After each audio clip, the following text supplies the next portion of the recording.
Yo, yo, yo. Hey, what's up, guys? Thank you so much for coming by again.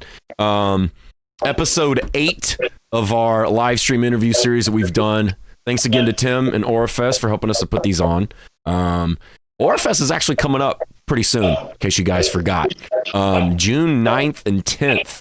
So, hell, that's less than 2 weeks from now that shit's going down. There are ticket links in the description of this video, so if you haven't got your ticket for that yet already, go ahead and pick one up. But yeah, today is a really awesome interview, man. I'm pretty stoked about this one. With Blood Comes Cleansing is going to be on the stream. And we got 4 of the guys here, so pretty much the whole band. And yeah, man, pretty stoked to chat with them about their history and their time away and then time coming back and getting kind of adjusted to all that. So what's up, guys? How are we feeling today? What's up? Everybody hearing, receiving okay? Everything sounding good? Yeah, good. Well, yeah, man, we appreciate you coming by, man. You guys look great. It's good to have most of the band here at least. Pretty wild to think, man, that in 2023 that I would be saying, hey, I'm going to be doing a live stream interview with Blood Comes Cleansing on our YouTube channel. It's just, I don't know if that's still kind of weird, maybe for you guys trying to come back. Is it still kind of, is there like a little bit of an adjustment period that you guys had to make or something? Because it looks like the last thing that, I think maybe around like 2008, 2009, I'm sure you guys have much better correct dates than I do, but it's like, that was around the last time you guys started doing stuff. And then now here we are, 2023, you're playing Aurafest, you're playing Furnace Fest, all these badass shows. Coming back after all of those years, was it like an adjustment period, or I mean, did you guys just kind of jump right in? What was that like for y'all? Well, I guess, I think the last time we actually played was probably 2011, sometime between 2011 and 2012, sometime right in there. I think the very last show we ever did was a little benefit thing for one of our friends that were in a band called Chasing Victory. Their singer was adopting a child, and we played with them to help support that. Yeah, so it's been, probably since 2011-ish, I'll say, since we played. And yeah, it was weird. It's really weird getting back. It's very strange. I haven't, even really played guitar that much, in the past 10 or 12 years, so it was definitely weird getting back used to that, getting back used to our songs, relearning our songs, forgetting more than half of it, Googling tags, all kinds of mess. What do you need to do to play these songs again? Crane showing me how to play some of my own songs that I wrote, so it was, it was definitely an adjustment. That's hilarious. So yeah, just for everybody watching real quick, left to right, you've got Crane on bass, guitar is Jeremy, vocals is Michael, and then Zach is drums, right? We did get that right, correct? Okay. You got it. Yeah, okay. Yeah. Cool. Yeah, so let's talk a little bit about the band history here, since you guys were really a MySpace band, right? I mean, that's pretty crazy to say to begin with, but from what I could tell, it looks like you guys started around 2005 or so, and then did some EPs, did some releases for a few years or so, and then that's when you guys split. What's kind of the band history with that? A brief history would be, so I joined a band called Betrayed with a Kiss in probably 2004, sometime around then. Betrayed with a Kiss got a cease and desist from some band that was kind of in the Midwest, northern Midwest, saying, hey, that's our name. You can't use that name anymore. So we were like, okay, that sucks. And then I was in Auburn, where I lived at the time, Auburn, Alabama, eating with a friend, having lunch. His name's Josh Lafayette. And he was like, man, I'm never going to do this band thing. So if you want my band's name, With Blood Comes Cleansing, you guys could have it. And I was like, man, that's a cool name. I like that name. Let me run it by the guys. And so we switched our name from Betray with a Kiss to With Blood Comes Cleansing. And yeah, that was probably sometime in 2004. At that time, I'm the only one that was in the band currently at that time. Scott, who's not with us today, our other guitar player, joined not too long after, maybe a year, maybe a little less, in 2005. and has been in the band ever since. Michael came in. What year did you come in, Michael? Was it into 2005 as well, maybe? 2005, somewhere in that ballpark. Yeah, we put the EP out, and it was kind of mid 2005 because we toured for a while until getting signed by Blood and Ink and doing the Golgotha thing. Yeah. Right. Yeah, that's pretty interesting. I'll let you finish that history real quick, but I want to interject because it was, if you go to the Wikipedia, and they have that the table that they, or the graph that they always make with the red and the green and the blue lines that show the members and through the time period, and it seems Looks like Zayo. Yeah. I'm sure a lot of those bands' graphs are pretty all over the place. But y'all's is pretty consistent. Like, I mean, it seems like most of you guys here have been in this since that time period. Well, Michael came in and left and came back, right? So back when we first started as With Blood Comes Cleansing, we had a different singer named Dean, who was actually the vocalist that was on Horror. But he left the band right around, like we talked about, 2005 or so. And Michael came in and we got signed to Blood and Ink. He recorded that record, Golgotha, with us, which we put out in 2006. I think, when did you leave, Michael? Was it 2000? We toured most of 2000. It was the end of 06, I think, kind of towards the end. It was like somewhere like September, October, somewhere in that ballpark, I think. So, yeah, Michael left at that time, and then Dean came back. And that's when we got signed to Victory Records and put out Horror on Victory Records. And then Dean stayed with us from that time up until we decided to stop touring. And then when we started kind of talking about putting everything back together, it was Michael that was kind of initially approached about that and about kind of playing some songs and doing some stuff from Golgotha. So that kind of started back up this whole Golgotha lineup with him doing vocals. And we so also during 2011 or 12 when we came back and did Scream the Prayer, initially we came back and I was just doing vocals. Like we even did some of the horror stuff, and then Dean and I talked about maybe doing some split. So we came in and did a couple shows where like he would do his songs, I did mine, and then we did a few together. Just for fun. That was kind of a thing. And then when all this started stirring up with the vinyl for Golgotha and then Furnace Fest and all that, I kind of got approached. So we started a chat that kind of stirred it up to get this thing going again. Damn, and that's kind of when it happened then, huh? That's interesting. Right. So at that time, we were like, okay, well, we need to find a bass player and a drummer, right? Because it was me and Scott and Michael.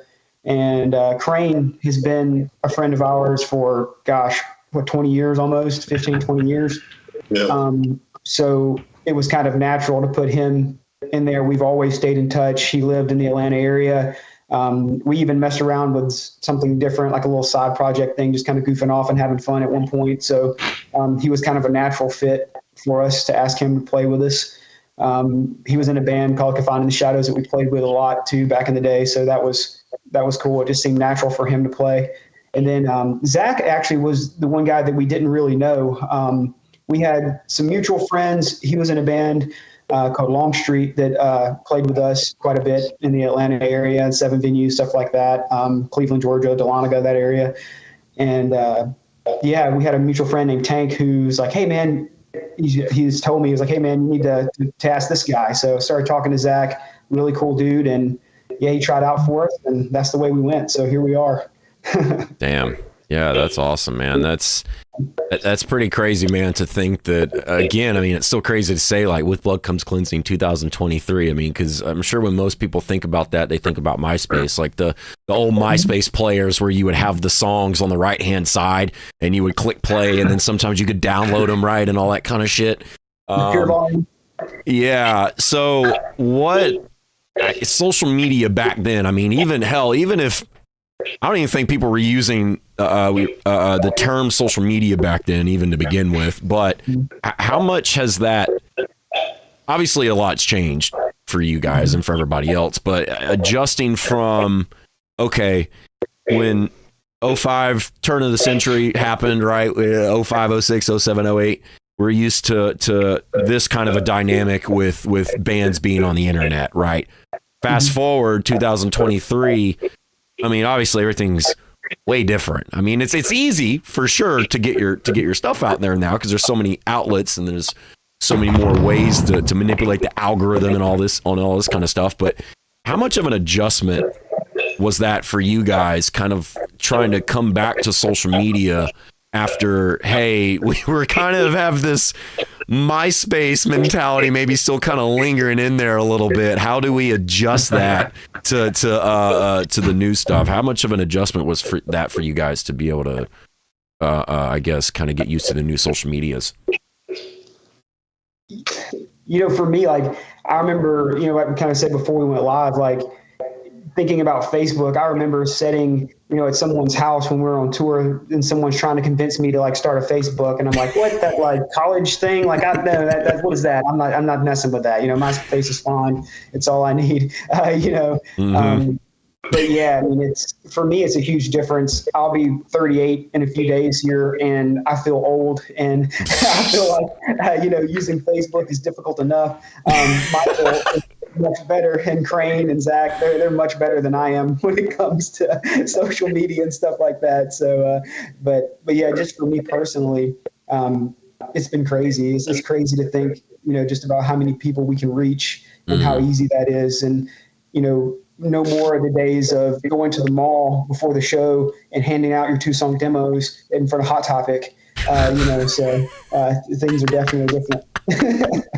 Yeah, for sure. Hot Topic nowadays looks completely different than it did back then. So it's not even like that would be fruitful because most of the people that go into Hot Topic nowadays probably don't even listen to metal. I mean, like they used to. So, I mean, they don't have CD players. They already don't have a CD yet. Yeah, right.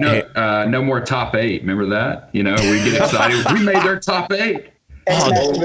Dude, you moved me from number 4 to number 6. What gives, dude? I think at one time we were talking about going with our comeback just to like display our age, and we were going to go buy like a big stock of iPod Nanos and put the 2 new songs on it and just sell them. Oh my God, that would have been so awesome. Or those, what were those? Those hit clips? Do you remember those things? Yeah. Remember that shit? It was a single MP3 on this thing that was the size of a quarter. So yeah, let me listen to this one song and let me take it out like a cassette and put it in this little player and hit play. It's like the most ridiculous shit. That's funny. So yeah, we're expecting some With Blood Comes Cleansing hit clips soon. If you guys can go ahead and squeeze that out real quick. That and a Tamagotchi or something. I don't know. Oh my God. Wow. Sidekicks. But as far as like the social media stuff goes, I mean, it's pretty amazing to see it now. I mean, you literally could be a band that nobody's ever heard of. You get on TikTok, and nowadays there's like many, great platforms, just like even like Hardcore Keem with his reaction videos with our new songs. Like the amount of people interested on like what people think about music and their opinions and stuff. Like your music is now not just in one little platform. It literally can hit the world and change your band overnight just by being seen by X amount of people. So it's pretty awesome. Yeah, 100%, man. I mean, that's the thing where the dynamic seems to get kind of complicated to where it can be a little overwhelming because there's so much shit. But if you do it correctly, I mean, you can have a post go viral, and then when that post goes viral, the song that's in that post, you can log into your Spotify for artists and you can see that spike. I mean, it's so, if you can figure out how to make that happen, I mean, there's a direct connection between that. I mean, that just doesn't stay in the app. I mean, that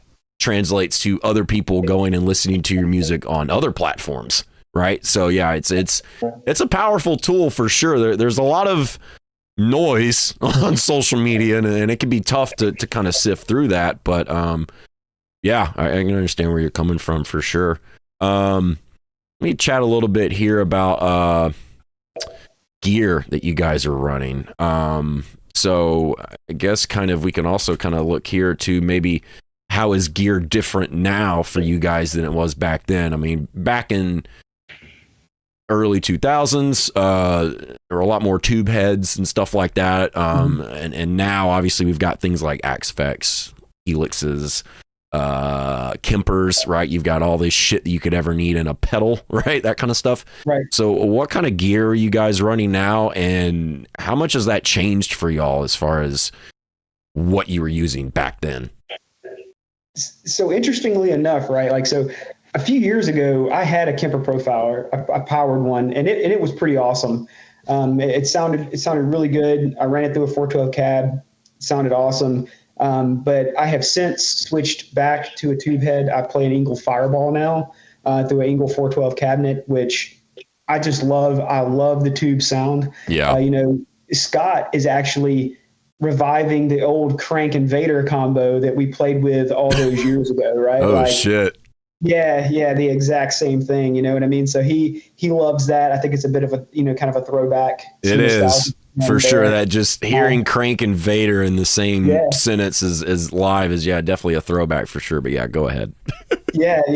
So I think the digital stuff sounds really cool, and the convenience of it is absolutely amazing. But any time that we can play a show where I can throw, my head and cab in my wife's RAV4 and just drive over there, I'm probably just going to do that. Yeah.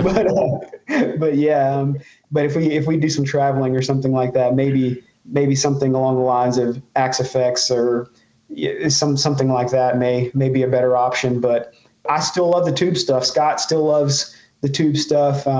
Just 412 cabinets. Scott wants to play with a full stack, which he might do, actually. I probably won't because I don't want to carry it, but he might. Yeah, at that point, it's like, hey, man, you want to play with all that stuff? That's on you to carry it, bud. Right. What are you using, Crane? And it was kind of, the gear's kind of cool, right? In the sense of, like, we did a lot of shows with Blood back in the day, and we were always best friends. And then when they parted their ways, it's kind of like when we took our charge and went for it and started hitting the road. And we actually acquired a lot of the big road cases. Scott gave me his crankhead. He's like, hey, man, I want you to have it and stuff like that. And, 15 years later, it just so happens I never got rid of it, right? It was just kind of like a meant to be thing. So we get together and we get back playing, and I was like, hey, man, I still got this and I still got that. And it's just like, I don't know, man. It's kind of like going out there and be like, yeah, I still got Dale Earnhardt's like car, like the original. But I mean, I think Jeremy said it nicely. I'll say it a little bit less nicely. We're just purists. I'm like, give me tube heads. Yeah. Give me obnoxious amounts of gain. Like, make this where, because when we go to shows, like, don't get me wrong, these bands sound flawless. It's super heavy. It's amazing. But I go to shows, and then all of a sudden you see a band like Terror or Black Dahlia Murder get over the full stack. It just, like, it hits different. Yeah. And, that's just the old purist in me. Me personally, playing through a Dark Glass 900 watt Alpha Omega, a pretty standard bass rig, but once again, still using an overweight 810 cab, right? Like, hey guys, you want to make this difficult as possible? Let's do it. Like, just heavy. So, literally and figuratively.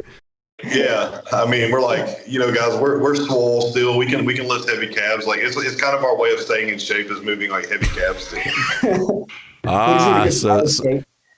So there's a whole other technical element too. It's like, not only is this what we like, but we also work out at the same time. Right. We hit two birds with one stone. If you go to Orofest, you'll see Jeremy backstage like curling his like Engel head. You probably get a pretty good pump for that too. You get some big ass biceps from doing that. For sure. It's been really awesome. Like, seeing some of the old gear. It was like, I don't know how to say it. It was kind of emotional to be able to give, like, Scott his crankhead back, the With Blood crank setup back to him. Like, it never left, like, the family, right? And so for me to be a part of it now in this aspect, it's like, it's been really special. And I don't know, man, it was kind of meant to be. Yeah. Yeah, for sure. And I mean, that's awesome, man, because that fits. I mean, I think even if you guys had completely made the switch to the dark glasses and the Axe Effects and stuff, I mean, I think you eventually would have more or less came back around to your same sound, but I still think that's cool that you guys have pretty much using the same shit you are now that you did back then. So it's like even more relevant to you guys and your sound, because hearing the new song, I mean, it just sounds like something that would come out in 2005, right? Right. But that was actually recorded, I think, with a Neural plugin. I believe it was like the Ghost Insides pack. One of those Neural DSP amp sims. Yeah, that's what we recorded that with, actually. So yeah, those are really good. yeah, they don't miss with that stuff, good. honestly. And honestly, the reason we did that was because of time, right? We wanted this to be as fast as we could, as clean as we could. We didn't want to have to worry about miking cabs and carrying it all down there. You know, it was just strictly a matter of convenience, and it came out so good, so better than I could possibly imagine. Yeah. Right? Like, it just came out so good. Those guys, Daniel and Adam, man, like they do an awesome job, right? So they did an awesome job for us. And then when we sent it off to get mixed and mastered, we did that with Joseph out at Dungeon by the Sea in Los Angeles. So yeah, it was fantastic. Yeah, I think there's like one big difference now than there used to be, though, is like this time around we got the chance to say which guitar have we always wanted, and now we actually can go get it because we're adults now. So that's pretty cool. Yeah, it's a little bit of a plus there to be able to it's like, yeah, I got a grown-up job now, so yeah, I can actually buy some of that stuff that I wanted. But yeah, Zach, for you on drums, man, is there anything for you that's changed between now and years ago while you were playing with them? So really, I mean, I just started in last year. So that's right. Okay. Yeah. So I've always done like a typical like 3-piece setup, like snare, or excuse me, 2 toms, rack tom, 4-tom, kick drum. And me and Jeremy were talking. He's like, "Man, to be honest with you, like I need more toms." Like, all right, like I don't typically play more, but like let's make it 4 instead of 2. So my dad had this old like Star Classic Tama kit, and he was like, "I tell you what, man, like you can have it. Like it's like a vintage." But I don't know. It's kind of one of those like nostalgia type things. So that's what I play. Started out with stands, moved to a rack. Yeah, that was the biggest thing, is changing my setup from 2 toms to 4 toms. But I'm not a real big gearhead, and so, but I do, I'm a big fan of Tama, so like that's kind of that's my plug for them. Yeah. Great drums. Yeah, that's awesome.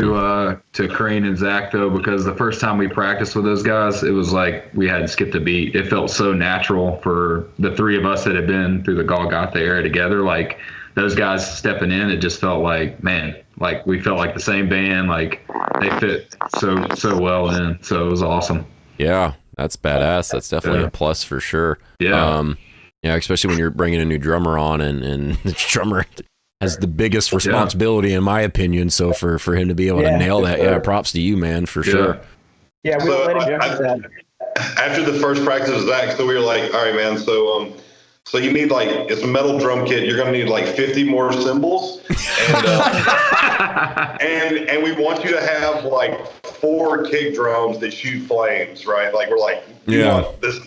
And it's just been fun. Like we give Zach probably the hardest time. It just because I'm new.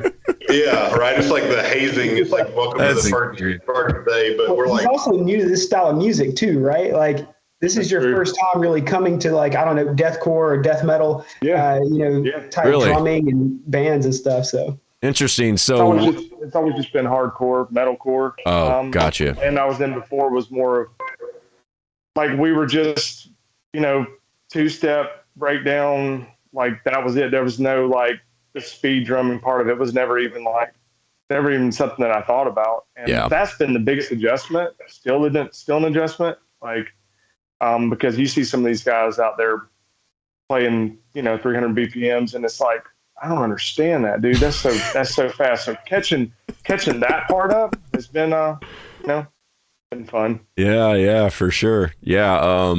There's It's almost like the degree at which people play drums now. There's that one God.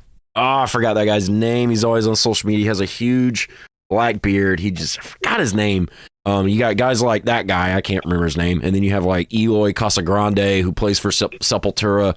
You just watch videos of this dude, and you're like, how? Like people that I know that play drums watch this shit, and they're like, how do you do that? So it's like, people are just insane nowadays for sure. There's Marco Pizzarella. You know, that dude was a Brain Drill back in the day, and now he's like a session drummer. And dude, that dude, it's just not real. It seems like I watch his YouTube videos. He does like POV stuff with like a GoPro and stuff like that, and then it's just insane. That dude is so good. I think we played with the Faceless once in Arizona, and I believe he was drumming for them, and I was just could not believe it. Believe that skill. It's amazing. Dude, if you're gonna play drums for the Faceless, you gotta. You have to be just on your shit because they just man. Drum parts for that are insane. Let me get to the comments here. I got a couple of comments. Aurafest. Yeah, Aurafest. Tim also confirms that Instagram is messing up too. So yeah, that's not just an us problem. But yeah, I wanted to ask, what bands did you tour with back in the mid to late 2000s? Any favorite runs that you guys had? Whew. For me, you know, touring with Carnifex was always pretty cool. We toured with those guys several times, and it was when they were just really starting out too, just venturing out of California, and we were, you know, getting out of the East Coast. And I remember we used to swap headliners, you know, every like side of the country, right, where we had different draws and stuff like that. That was always special to me.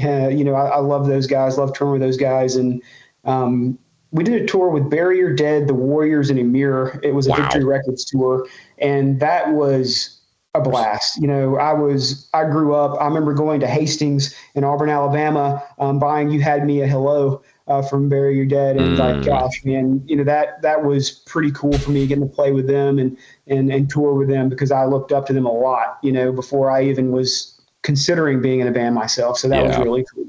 That was probably a couple of my favorites. Jeremy, we were driving from Auburn to Atlanta to see them in Swayze's. With like 400 people packed into a room. You know? Wow. Yeah, people swinging from the ceiling. I remember that. Jeez. Yeah, Swayze's was something else for sure. Yeah. Crane, did you have anything? Any favorite runs or anything from back in the day? Well, I was going to hope that Jeremy was going to say their shows that they played with our old band, but I guess second heaviest band in Georgia. Didn't make the cut. well, it's funny because like when I started, so I actually played some shows with Blood, like during some bass parts, like the old bass players would throw me stuff, and I'd hop on. And I used to joke when me and Jeremy started playing again. I was like, picture this, man. The second heaviest band in Georgia now has the first heaviest band playing bass for them. Like, this is going to be awesome. And it's just been, it's been really great. But like I said, us being from the same town, we always love playing with those guys. But I think for me, back in my previous band days, like some of my favorite just runs of shows, I mean, stuff like Abacab, Salt the Wounds, Bell Maya, Impending Doom, like all those like runs were just, it was really special to me because it's no different than with Blood, right? Everybody starts off in their dad's garage somewhere, and now you're playing with the bands that you look up to. So, I mean, it's a testament of like hard work can get you playing with people you looked up to. And I think the coolest part for me was like, these people are like, I can't believe I'm playing with these guys. And then you actually become friends with them. And it's like, wow, you guys are, this is even sweeter because you're actually like really good people. So that's one of the beauties of playing music. So, yeah. You know, another thing, so we toured with Whitechapel once. I believe it was the first tour they ever did in the U.S. I think previous to that, they went on tour in Canada, did a few days with Despised Icon. But it was their first United States tour. And we used to play with Whitechapel all the time in Knoxville, Tennessee. Every time we would come through, we'd play with them. That's your ballroom. Yeah. And I remember we played Rocket Town with them. And I remember sitting there watching them play and thinking like, oh my God, why do we have to play after them every single night? Like, I knew that was just going to be miserable because they had such a massive presence, dude. Like getting to tour with them, back then when they were playing the Somatic Defilement and some stuff off their EP, like, before that was a lot of fun. And getting to see them get so big just in one tour, you know what I mean? It's like we start out, people don't really know who they are as we're going to these different cities because they've never been out of Tennessee very much. And then by the end of our run with them, they're like, dude, like people are coming in mass just to see them. It was crazy to see their crowd shift within, just half a month, just 2 weeks or so. It was nuts. That's that was insane. Pretty awesome. That's pretty wild too. Chainsaw blades everywhere. Yeah, for sure. It's pretty wild for back then too, because the internet isn't what it is now. Right. So a lot of that was probably word of mouth, honestly. So it's even crazier to think about that for sure. Mm-hmm. I got a couple of comments here. It says excited to see you guys soon. There you go, Jiba, I love your new songs. He said Bree Bree. He at MySpace Deathcore. Man, that's funny because I don't even think deathcore was a thing when MySpace was around. So that's funny. Would love to get a pic with you guys. Yeah, they'll be at Aurafest this year, coming up in a couple weekends, and then they'll also be at Furnace Fest. So this guy said your host didn't shave for Body Snatch Year. Nah, man, we're letting it grow out. But yeah, Bozeman always looks bored. Man, when you gotta spend that much effort to do that badass of vocals, man, you really can't do much else on stage besides just be He's just too good. That's to be the problem, absolute right? goat. So There's no effort that goes into it, It's so good. I think Phil Bozeman's his lows back in that time were just like it. Like I don't know, it changed the game. Like his lows changed the game. Yeah, Sure. True. Yeah, it's definitely what he's known for sure. And if anybody needs a reminder of that, you just always go and watch the when he did Unanswered on that Suicide Silence set, and you just hear him straight flush the toilet right in the middle of that one breakdown, and it just woof. Man.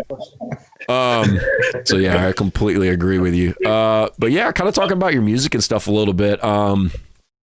About how you guys maybe write music and stuff, and how you record and everything. Obviously, again, a lot's changed, right? It's kind of the theme that we're starting to notice here, right? As a lot has changed with everything.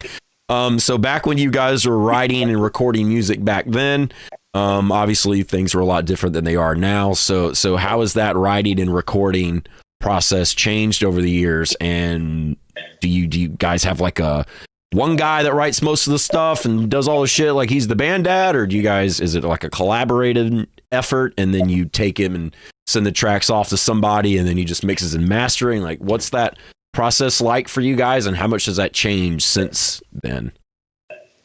So back in the day, right? It's writing for us has always been a collaboration. Nice. Everybody contributes. Back then it was pretty much me, Scott, and then our drummer, whoever it may be at the time, whether if it was Spence or Matt or whatever. We would sit down together and write together. I lived away. Matt lived away. We weren't from Albany, Georgia, so we would travel down to Albany and just kind of get in a room together and just write, for a few days. And that was kind of just what we did, and just kind of cranked out songs. It would be a lot of writing riffs kind of on my own, Scott writing riffs on his own, Matt, they give the cool drum parts, and it's just giving each other, just these different parts that we've written. And then we would put them together, change them, just kind of just adapt them and create the song like that. Then once the song is done, we would then probably use like one of those tiny little cassette recorders to record us playing it live, and then give it to someone like Michael or Dean, whoever was our vocalist at the time, to write the lyrics from. Right. And, usually our singer, Michael, he writes all the lyrics. None of us really contribute to lyrics. We may contribute some to like melodies, like vocal melodies and things like that, but not the lyrics. Yeah. It was interesting for me because I'm thinking back to Golgotha or even our EPs. Like we we wrote a lot in Spence's house, like we'd practice all together and we were kind of on the fly. Well, when we went into the studio for Golgotha, I think we only had 2 songs of lyrics, and I literally had to sit in the front room while y'all were recording and write. Mm-hmm. And then luckily we didn't do vocals to the end of that, week or week and a half that we spent in the studio. So I was able to, everything kind of started falling into place, and it was awesome. But we were kind of on the fly in that moment, whereas these last 2 songs, they were able to record music and send me a file, and I'm like, oh, this is amazing. I can actually write off of music. Just a total different situation. And I could write guitar parts, send them to Zach. Zach can program drums on them or play drums on them, whatever he feels like doing. Oh, nice. Send it back to me, really easily. Send it to Scott. Scott does the same thing. We get together, we try it out, see if it works. Kind of the same sort of process, just taking a little bit more advantage of the technology that we have now, right?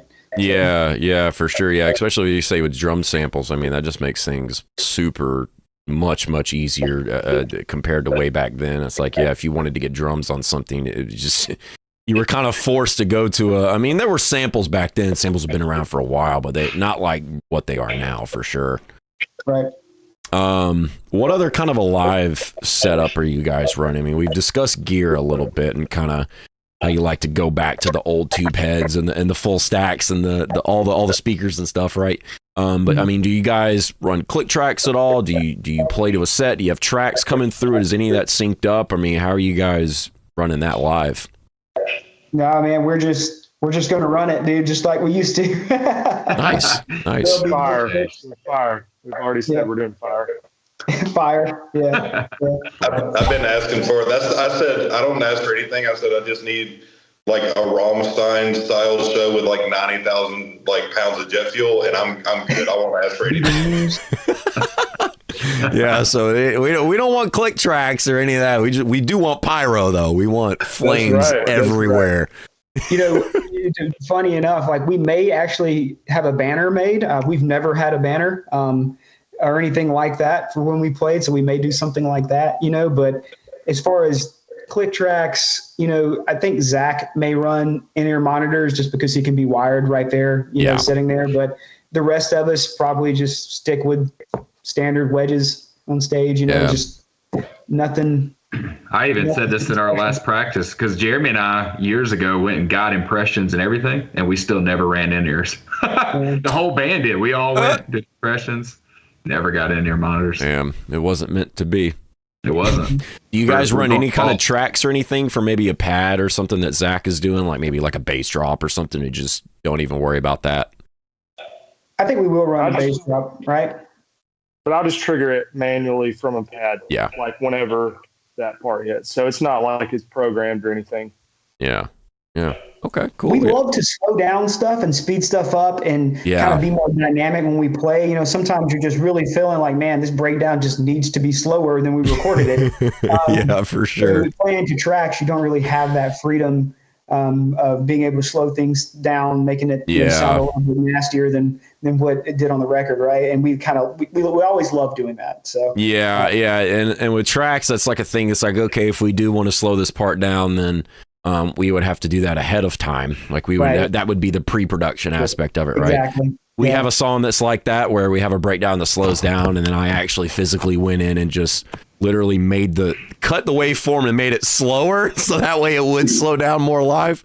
But you would, if you wanted to achieve that, it would take a little bit of a different dynamic to do it. But I mean, there is something that is kind of missed about being able to just look at the drummer and be like, yo, turn this shit, dude, 40 beats per minute right now. Let's do it.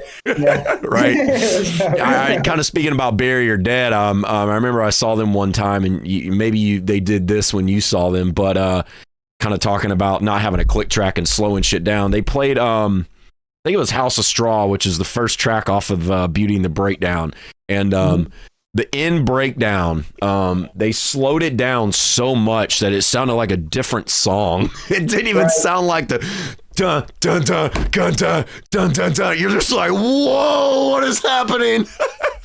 it gets like awkward, right? It's like okay. It's like not even the same song anymore, dude. It's like holy shit. So yeah, you're right. Yeah. That definitely is a plus to be able to do that live on command fun. like that. Throw a curveball. Yeah, with for sure.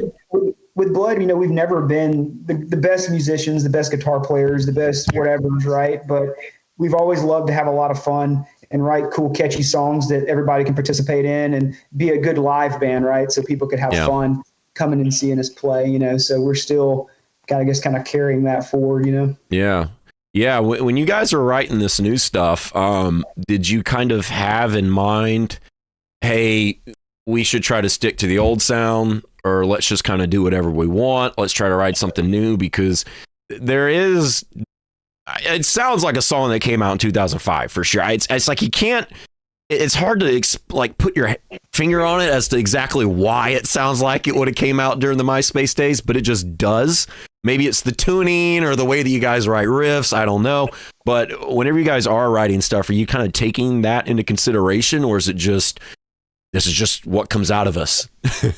So I think it's both, right? Like, I think that we went into this thing with the new music saying, okay, we want to sound like With Blood Comes Cleansing, right? We don't want to change. We like the way we sounded. Scott and I talked about that, at length some about just, this is just what we want to do.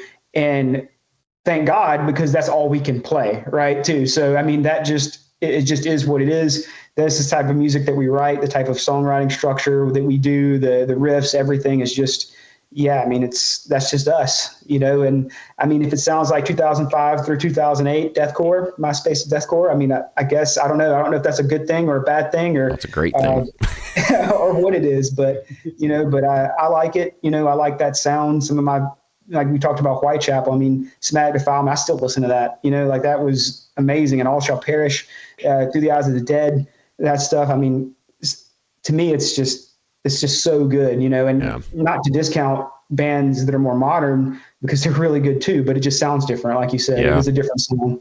Deathcore does not sound like it used to if we were deathcore back then, I guess. But yeah, if that genre was around back then, I think that would have been it for sure. Because it's kind of hard to even pinpoint when that genre really even started, but because I think, with you guys and then bands like Despised Icon, when Despised Icon was coming out with The Healing Process and Ills of Modern Man and stuff like that, nobody was calling them deathcore, but you kind of look back at it now and that's absolutely what it was. Right? That's who we were getting compared to. Despised Icon, All Shall Perish, those bands from that era is kind of who they would always throw us in. Yeah, 2000 the Dead.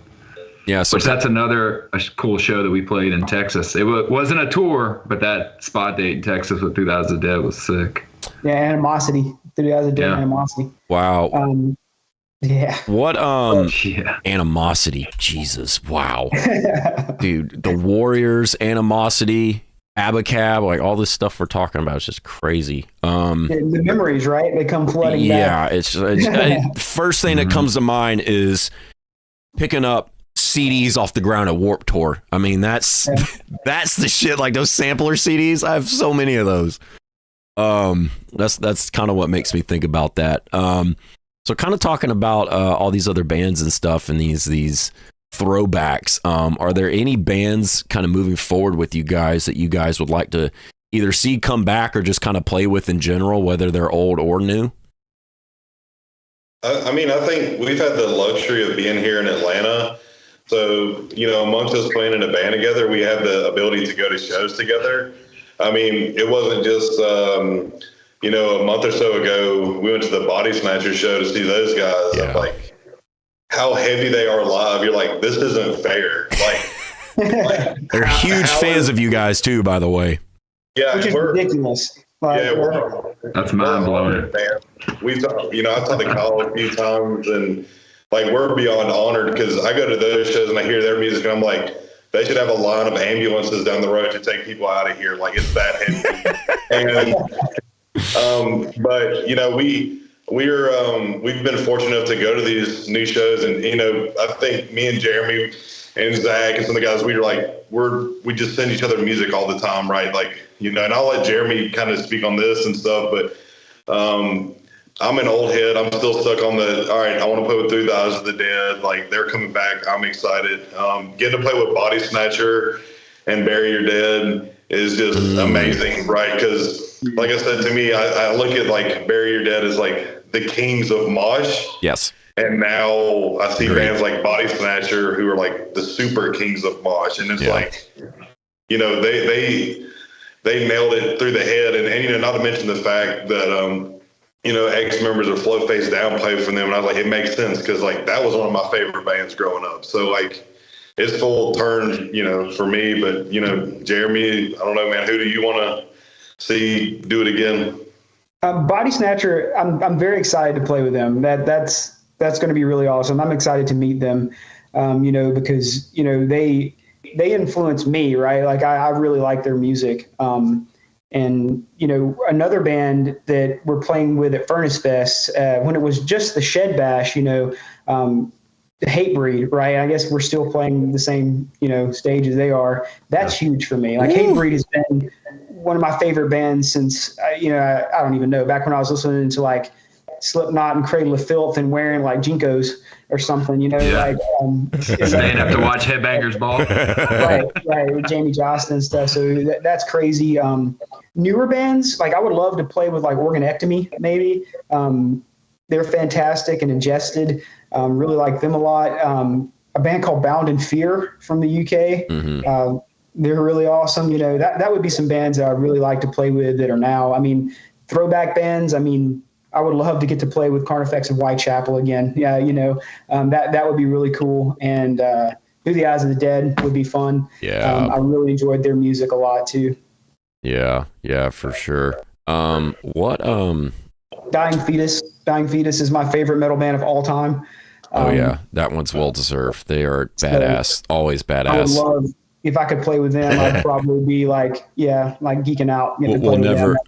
Yeah, Dying Fetus will never be badass. But yeah, Kyle, we did an interview with Body Snatcher last week, and before the interview and during the interview, he was talking about how much he literally, I think he might have even used the term fangirled over with Blood Comes Cleansing, and he was saying that's how much of a huge influence that y'all's music is for him. So, I mean, y'all all just need to be friends at this point. I mean, right.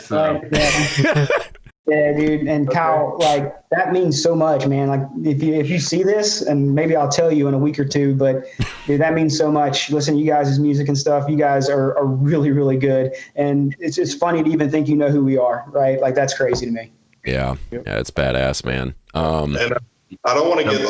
There will be a second microphone free the whole time, Kyle. So if you want to join stage, fair game.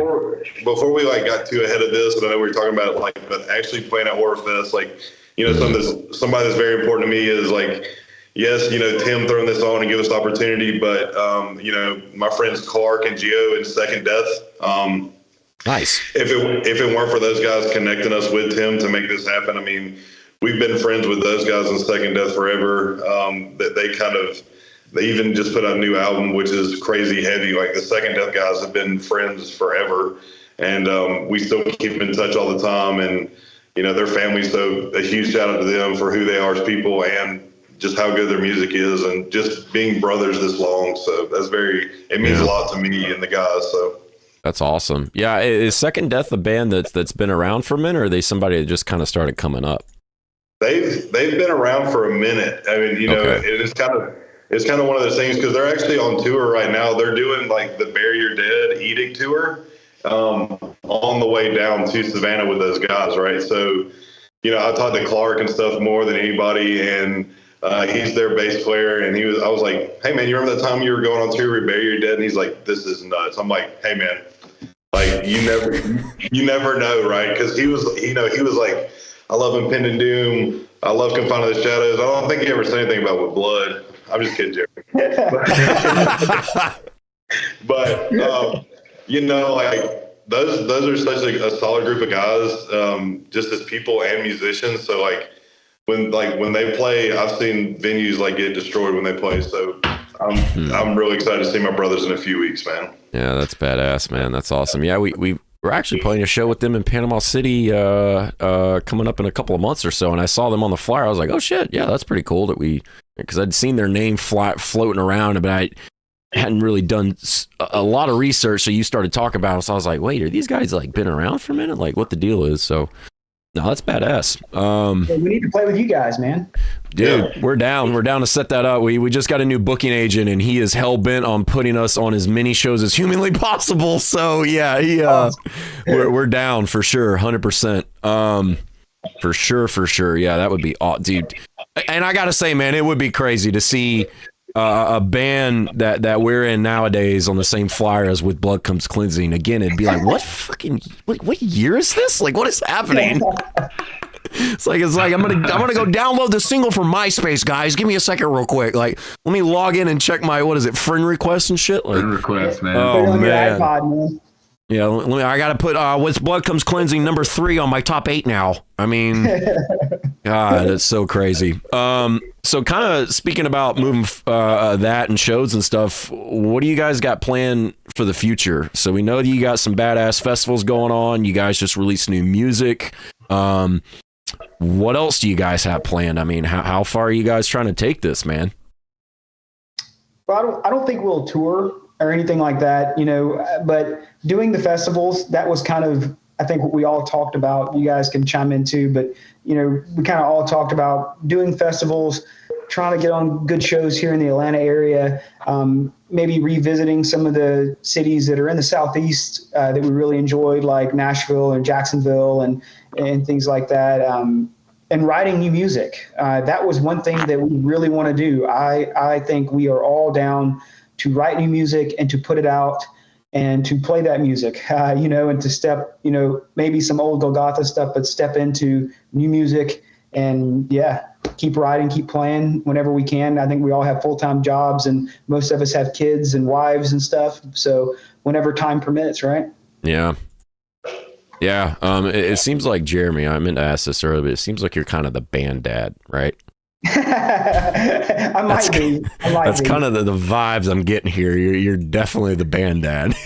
Should we start calling you daddy? Ooh, you get really fancy and put a Z on it and call him Zaddy. Daddy. Yeah, it's probably because I'm a control freak or something, and I know Spike and these other guys having to deal with me. But yeah, that's probably more like it. Actually, is they put up with me. Okay, for sure. Hey, nothing wrong with that. I understand the band dad vibes, because that's us for sure. Let me catch up on a couple of comments here real quick, and then we're getting pretty close to 8, so we'll wrap the stream up. But wanted to know, can I get any thoughts? Just trying to pick a couple out here. Do you guys miss Warped Tour? Playing Warped Tour at all? We never got to play Warped Tour. Really? I wish. It just seems like you guys did. I just like, when you think of With Blood Comes Cleansing, like I said, picking up the samplers off the ground. It just seems like that's right. Yeah. It fits. Yeah, I wish Scott was here. Scott has an insane, he's like a savant when it comes to remembering shows that we played and people inviting us to do things. Like, we might have been invited to do it once and it didn't work out, or we did something else instead.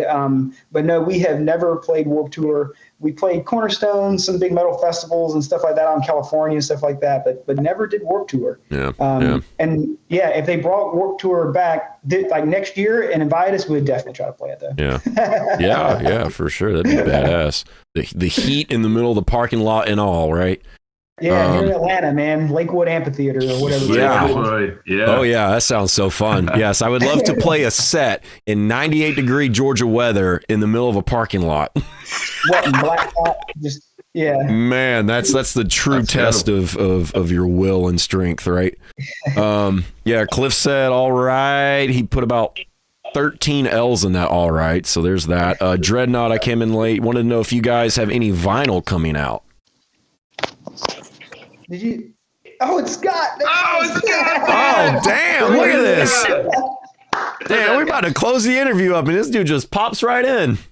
I got to change the screen now so we can see you. Hold on. Okay, there he is. Michael, tell him about the vinyl while he's doing that, please. What's that? Tell him about the vinyl. About which? He asked if we wanted I just want to know if you guys have any vinyl coming out soon. So I've been talking with the guys about doing a rerun on the Golgotha vinyl. So if you guys want to go pressure them, let's do that. Secret Swarm, you hear me right now. Yeah. Yeah. No, we for had a sure. conversation this week. So yeah, I mean, it did really well. I mean, super humbled. I can't believe, like, I thought, man, these poor guys are spending their money to do a vinyl after 15 years. It's not going to sell. And it sold out in 1:42. So, Wow. yeah. So, and that was they did like 300 or 350 copies, I think. So, I mean, it's a niche thing, but, I think they would like to do it again, maybe something similar, 300, 350 copies. And, Yeah. hopefully your ones will- What's more niche now, like doing a vinyl or doing a CD? That's a good You know, question. So we just did CDs for the Dern EP, which was before Golgotha, and same thing. I was like, man, I hope, and it sold out this week, so it was gone. Man, before the day was out, it was gone. So Yeah. I mean, it seems from a business standpoint that they would be down for that. Like, oh yeah, they sold out all of them in less than 2 minutes. Like, yeah, obviously there's some incentive there for them. But Scott, what's up, man? Howdy. Where you been at this whole time? We were literally just saying, like, yeah, we're gonna go through some comments, wrap up the stream because we're getting close to 8:00, and then you literally show up. It's funny. It kind of freaked me out at first because I saw guest user pop in, and I was like, Yeah, oh no, I remember who just looking up and I was randomly like, joined? I'll just jump in here. Guys, got out of church. I was running front of house for music tonight, and so yeah, I got out and I saw it was on. I've been watching for a few minutes on YouTube, so I was enjoying spectating. Hey man, So, well, we're I figured glad. I'd just swing in for a couple minutes. Yeah, we're glad that you were at least able to come by for a little bit, man. How do you, real quick, and how do you enjoy doing front of house? Oh, I love it. Yeah. It's really been my only connection to live music for the last 10 years or more. Oh, really? I've not played anywhere, except for when we, last played together in 2013 or 14. Yeah. I think it was more like So 11. it's my only connection with live music. So I love it. It's a blast, and got a good band, a good orchestra that we work with. So it's fun. It's a little different, but Yeah, I that's have awesome. a good time, and try not to let anybody there know that I'm in a death metal band, because they're like, oh, that's why it's so loud in here. Good grief. That's why all the faders are maxed out.